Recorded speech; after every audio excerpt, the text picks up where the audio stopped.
Assalamualaikum warahmatullahi wabarakatuh. Salam penyuluh hukum. Sahabat penyuluh, keadilan restoratif adalah pendekatan dalam penanganan perkara tindak pidana yang dilakukan dengan melibatkan para pihak, baik korban, keluarga tersangka, terdakwa, dan atau pihak lain yang terkait yang bertujuan mengupayakan pemulihan keadaan semula. Mekanisme keadilan restoratif dilakukan untuk memulihkan keadaan semula yang berupa pemaafan dari korban dan atau keluarganya, pengembalian barang yang diperoleh dari tindak pidana kepada korban, penggantian biaya perawatan medis dan atau psikologis, ganti rugi atas kerugian lain yang diderita korban sebagai akibat tindak pidana yang dialami korban, memperbaiki kerusakan yang ditimbulkan dari akibat tindak pidana yang dialami korban, atau membayar ganti rugi yang ditimbulkan dari akibat tindak pidana. Pemulihan keadaan semula harus dituangkan dalam kesepakatan dan wajib dilaksanakan dalam jangka waktu paling lama 7 hari. Pencabutan laporan atau pengaduan hanya dapat dilakukan setelah pelaku memenuhi seluruh kesepakatan. Setelah seluruh kesepakatan terlaksana, perkara wajib dihentikan dan dimintakan penetapan pengadilan.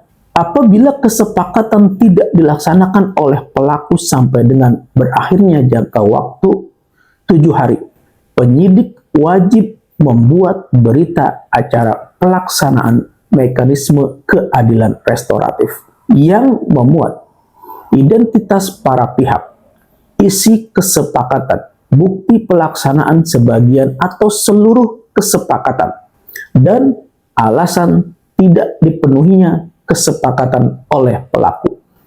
Berita acara tersebut menjadi bagian tidak terpisahkan dari berkas perkara sebagai dasar untuk melanjutkan proses peradilan. Mekanisme keadilan restoratif dilaksanakan pada tahap penyelidikan, tahap penyidikan, tahap penuntutan, dan tahap pemeriksaan di sidang pengadilan. Mekanisme keadilan restoratif dapat dikenakan terhadap tindak pidana yang memenuhi syarat. Pertama, tindak pidana diancam hanya dengan pidana denda paling banyak kategori 3 atau diancam dengan pidana penjara paling lama 5 tahun. Kedua, tindak pidana yang pertama kali dilakukan, dan atau yang ketiga yaitu bukan merupakan pengulangan tindak pidana kecuali terhadap tindak pidana yang putusannya berupa pidana denda atau tindak pidana yang dilakukan karena kealfaan. Inilah syarat daripada keadilan restoratif.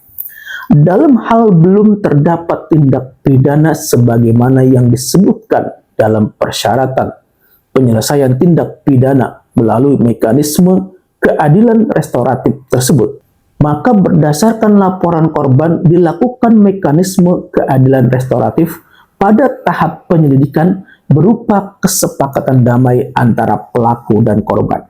Mekanisme keadilan restoratif dilakukan melalui permohonan yang diajukan oleh pelaku tindak pidana, tersangka, terdakwa atau keluarganya, dan atau korban tindak pidana atau keluarganya, atau penawaran dari penyidik, penuntut umum, atau hakim kepada korban, pelaku tindak pidana, tersangka, atau terdakwa.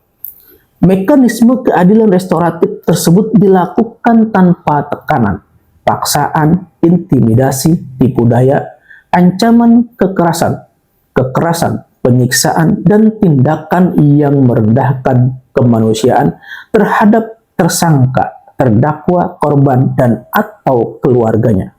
Kemudian, mekanisme keadilan restoratif dikecualikan untuk tindak pidana terhadap keamanan negara, tindak pidana terhadap negara sahabat, kepala negara sahabat serta wakilnya, tindak pidana ketertiban umum, dan tindak pidana kesusilaan, tindak pidana terorisme, tindak pidana korupsi, tindak pidana kekerasan seksual, tindak pidana yang diancam dengan pidana penjara 5 tahun atau lebih, kecuali karena kealfaannya, tindak pidana terhadap nyawa orang, tindak pidana yang diancam dengan pidana minimum khusus, tindak pidana tertentu yang sangat membahayakan atau merugikan masyarakat, dan atau tindak pidana narkotika kecuali yang berstatus sebagai pengguna atau penyalahguna. Sahabat penyuluh, ketentuan ini tercantum di dalam pasal 1 angka 21, pasal 79 sampai dengan pasal 82 Undang-Undang Nomor 20 Tahun 2025 tentang Kitab Undang-Undang Hukum Acara Pidana atau KUHAP. Semoga bermanfaat. Wassalamualaikum warahmatullahi wabarakatuh.